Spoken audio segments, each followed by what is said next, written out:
पीले दांत वाली बहू। रंजना कभी प्रश्न नहीं कर देती। उसे कितनी बार उसके माँ बाप ने डांटा, लेकिन उसका कोई असर उस पर होता ही नहीं था, जिस कारण से उसके दांत पीने पीने हो जाते हैं। शादी के बाद और बहू, वैसा तो तुझ में कोई कमी नहीं है, पर तेरे दांत दांत इतने पीले कैसे है बेटा ने? कैसे मतलब? कुछ सर्जरी थोड़ी ना कराई है। तो क्या है ना, मैं ब्रश नहीं करती थी तो पीले हो गए। अब क्या करूं? आप कहे तो लाल करवाऊं या फिर काली? यार ये क्या है, क्यों मुझसे लड़ रही हो? लड़ रही हो? अरे मैं लड़ रही हूँ या ये बोल रही है कि दांत पीने पीने?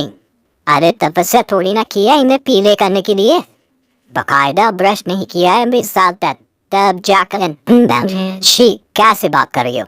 ये उस वक्त तो पीले नहीं थे जब हम लोग तुम्हें देखने आए थे। अरे तब साफ करवा लिया होगा डेंटिस्ट के पास जाकर। अब देखो कैसा पीले पीले लग रहा है। रंजना सास की तरफ गुस्से से देखती है। फिर शुरू हो गई पीने पीने पीने। अरे पीले तो तब भी थे जब मेरे हाथ का रसगुल्ला उड़ा उड़ा कर खा रही थी और बोल रही थी, लड़की नहीं गुणों का खजाना दे रहे भाई साहब आप। खैर अब वो लोग करते भी तो क्या करते, पीले दांत वाली बहू पल्ले पड़ी थी तो झेलना तो था ही।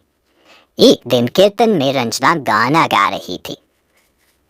अब ना बयान मौका दुआ आया तो सब शुद्ध कराते हैं, फिर अपनी बहू को ब्रश भी नहीं करवाती तुम। दूर से पीले पीले दांत पत्ती में बाधा उत्पन्न कर रहे हो। और कोई 2 साल की बच्ची थोड़ी ना लेकर आई हूँ मैं बहू बनाकर। अच्छी खासी लड़की है, अरे कैसे कराओ ब्रश? ये तो उसे खुद करना चाहिए ना। अब माँ बाप तो उसके जैसा टफन निपटा दिए, ये नहीं सोचा कि सास कैसे संभालेगी। सास बहू को लेकर घर आ जाती है, लेकिन सोच लेती है कि अब इसे लेकर कहीं नहीं जाएगी। अगले रोज बहू कहती है, अरे क्या हो गया, मंदिर नहीं जाना क्या? कीर्तन का वक्त हो रहा है। मेरी मधुर वाणी से कान्हा जी जागते और सोते हैं। आप तो जानती है ना उनकी भक्ति में कितना मन लगता है निरामी। वो क्या है ना, तबीयत ठीक नहीं लग रही है मेरी, आराम करूंगी मैं। तबीयत ठीक नहीं लग रही? अभी तो मिथुन के गाने पर नाच रही थी आप, और आप बोल रही तबीयत ठीक नहीं लग रही। अरे भक्ति में मन लगा लो सासू माँ। ऊपर जाना है क्या मुंह दिखाओगी आप? हाँ ठीक। सास को बहू की बात पर गुस्सा आ जाता है। मैं क्या मुंह दिखाऊंगी, इसकी चिंता तो ना कर, समझी? अपने मुंह की चिंता कर जो ये पीले पीले दांत लेकर हर जगह पहुंच जाती है। पता है लोग कितना मजाक बनाते हैं। ना जीना और मैं नहीं जाना कहीं तेरे साथ। तो ये बात है, वही ना। मत जाओ, मैं अपने कमरे में ही बैठकर बस्ती कर लूंगी।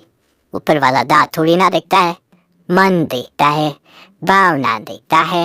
और अरापोस पोसन तो सब कुछ दिखा, बस ये सफेद चमकदार दांत ना दिखाना किसी को है। जाया से बहू को सास की बात का कोई फर्क नहीं पड़ता। वो तो जैसी थी वैसी ही रह जाती है। सुबह नहाकर किचन में खाना बनाना, फिर खाना खाना, कीर्तन भजन करना और सो जाना। एक दिन, माँ जी मैं सहेली के घर जा रही हूँ, शाम को लेट आऊंगी।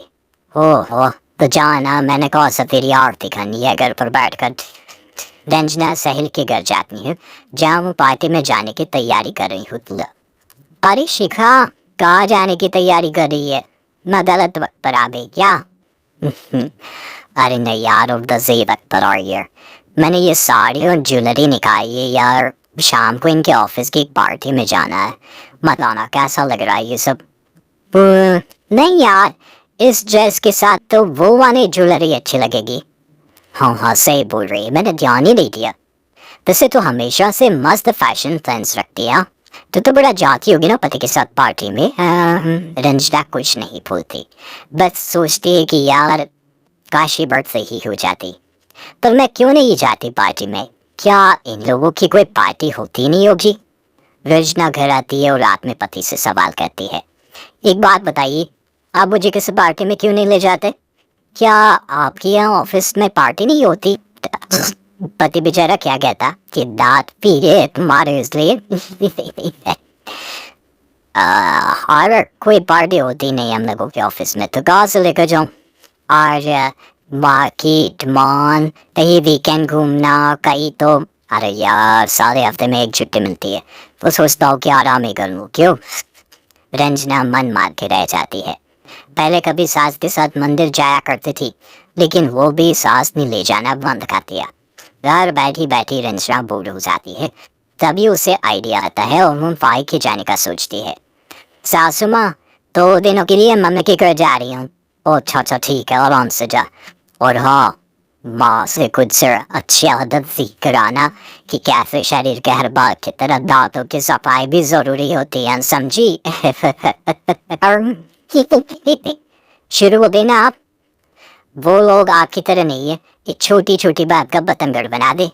उन लोगों के लिए मैं मायने रखती हूँ, ना कि मेरे पीले पीले दांत। रंजना माँ को बिना बताए उन लोगों को सरप्राइज देती है, लेकिन जैसे ही वो दरवाजे पर पहुंचती है, अंदर देखती है कि घर वाले कहीं जा रहे होते हैं। अब माँ काश रंजना दीदी के दांतों वाली प्रॉब्लम नहीं होती, तो वो भी हम लोगों के साथ चलती ना बुआ जी की बेटी की शादी में। हाँ बेटा, लेकिन अब उसे कौन समझाए कि उसको उसके पहले दांत नहीं दिखते, लेकिन उसके आसपास के लोगों को कितना एम्बैरेसिंग फील कराते हैं। वाह, मुझे तो कितनी बार उसके स्कूल की टीचर ने शिकायत की कि उसके साथ वो लड़के बैठना भी नहीं चाहती, और ना ही कॉलेज में कोई उससे बात करना चाहता था।